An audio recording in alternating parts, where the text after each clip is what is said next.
बहू, अलका, 4 बज गए हैं बेटा।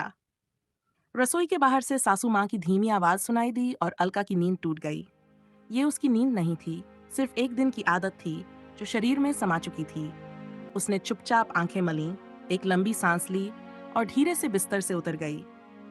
ठंडी फर्श पर पैर रखते ही रोंगटे खड़े हो गए, पर उसने कोई शिकन नहीं दिखाई। अपनी साड़ी ठीक करते हुए वह रसोई की ओर बढ़ी। गैस चूल्हा जलाया, दूध चढ़ाया, अदरक कूटी और चायपत्ती डाली। फिर उसने परात निकाली और आटा गूंथने लगी।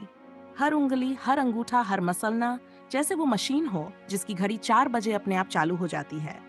किसी दिन वो बीमार हो तब भी यही चूल्हा पहले गर्म होता है, बाकी दुनिया बाद में। अलका की शादी को अब 3 साल हो चुके थे। जब वह इस घर में आई थी तब उसे लगा था कि घर की बहू बनकर वह एक साथी होगी, परिवार का हिस्सा बनेगी, हंसी खुशी के पल साझा करेगी। पर धीरे धीरे उसकी पहचान एक ही चीज से बंध गई, सुबह सुबह उठकर सबके लिए खाना बनाना। सासू माँ का व्यवहार कभी मीठा होता, कभी खामोश, जैसे स्नेह की चाय में नमक गलती से पड़ जाए। जेठ जेठानी समय के पाबंद, मगर शब्दों के नहीं। देवरानी मीना कभी कभी मजाक करती, भाभी आज फिर वही घी कम वाला पराठा। पर अलका हंस नहीं पाती।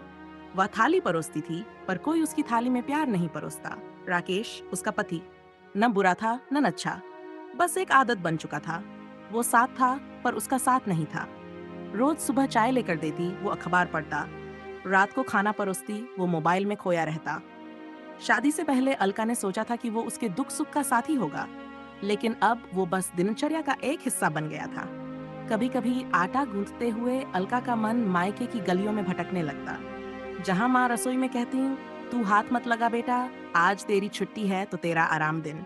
पापा को आज भी उसकी हाथ की चाय सबसे पसंद थी। और दीपक, छोटा भाई, तो जब तक दीदी के हाथ का आलू नहीं खाता, खाना नहीं मानता। अलका को वो रविवार याद आता जब माँ पकोड़े बनाती थी और सब आंगन में बैठकर खाते थे। अब भी वो सोचती, काश कोई एक दिन कहे, चल बहू आज तू बैठ, मैं बनाती हूँ पराठे। रसोई में खड़े खड़े उसके पैरों में दर्द होता, मगर वो झुककर कभी नहीं कहती कि थक गई हूँ। उसका मानना था, एक बहू का काम है बिना बोले घर संभालना। फिर भी दिल के किसी कोने में ये बात चुभती, क्या मैं सिर्फ रोटियां सेंकने वाली हूँ? क्या मेरा कोई नाम नहीं, मेरी कोई मुस्कान नहीं? एक दिन की बात है, राकेश ऑफिस जाने से पहले मोबाइल देख रहा था। अलका ने हिम्मत करके पूछा, आपको मेरे हाथ का खाना अच्छा लगता है?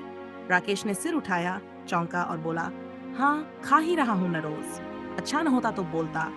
इतना कहकर चला गया। बस एक लाइन थी, लेकिन उस दिन से कुछ भीतर बहुत कुछ चुपचाप टूट गया। अगले ही दिन से अलका ने एक डायरी निकाल ली, पुरानी, शादी से पहले की।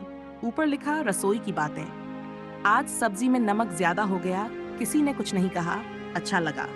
आज सासू माँ ने चाय के बाद कुछ नहीं कहा, चुप्पी भी जवाब होती है शायद। आज राकेश ने बर्तन धो दिए, शुक्र है उसने देखा कि मैं थकी हूँ। धीरे धीरे ये डायरी उसकी सहेली बन गई। उसे लगता जो बातें वो कह नहीं सकती, वो डायरी सुन रही है। एक दिन वह तेज बुखार में पड़ गई, सिर भारी, शरीर थका हुआ। सासू माँ ने कहा, आज आराम कर ले बहू, मीना बना देगी नाश्ता। लेकिन अलका ने मना किया, माँ जी सबको मेरी बनाई चाय की आदत है, मीना की बनी तो कोई पी ही नहीं पाएगा। वो लड़खड़ाते कदमों से रसोई में गई, चाय बनाई, पराठे सेंके। सबने खाया चुपचाप। किसी ने कहा, नहीं तू बीमार थी न बहू, बैठ जा हम बना लेते। लेकिन उस दिन के बाद कुछ बदला। सासू माँ ने धीरे से कहा, बहू तू थक जाती होगी, मीना अब रोज तेरी मदद करेगा। अब मीना प्याज काटती, जेठानी सब्जी में तड़का लगाती, और राकेश, उसने तो एक दिन चुपचाप सिंक में बर्तन धो दिए। अगले दिन राकेश ने कहा, आज सब्जी सच में बहुत स्वादिष्ट थी। बस एक वाक्य, लेकिन उस दिन पहली बार अलका को लगा कि उसे देखा गया है, उसे महसूस किया गया है। कुछ ही दिन बाद अलका के मायके से फोन आया, माँ की तबीयत ठीक नहीं है, तू कुछ दिन आ जा। अलका ने पूरी तैयारी की, रात 2-3 बजे उठी, चाय बनाई, पराठे तैयार किए, टिफिन भरा और एक पर्ची छोड़ दी। ओपन कोट, मैं माँ के पास जा रही हूँ, आपकी चाय और पराठे टेबल पर रख दिए हैं। टिफिन में वही भर के रखा है जो आपको पसंद है, गैस बंद है।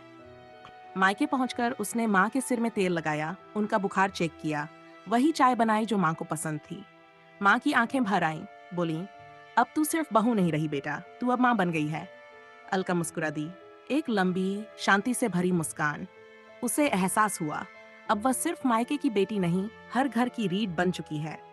जब वह लौटकर ससुराल आई, दरवाजे पर पूरा परिवार खड़ा था। मीना ने उसका बैग लिया, सासू माँ ने पानी दिया और राकेश ने कहा, बहुत अकेलापन लगा तुम्हारे बिना। घर अधूरा था। रात को अपनी डायरी में अलका ने लिखा, ओपन कोट, आज पहली बार लगा कि मैं सिर्फ रोटियां बनाने वाली नहीं हूँ, मैं इस घर की जरूरत हूँ। Close quote. कभी कभी एक औरत चुपचाप सब सहती है, लेकिन जब वो मुस्कुराते हुए नहीं कहती है, तो सारा जमाना चौंक जाता है।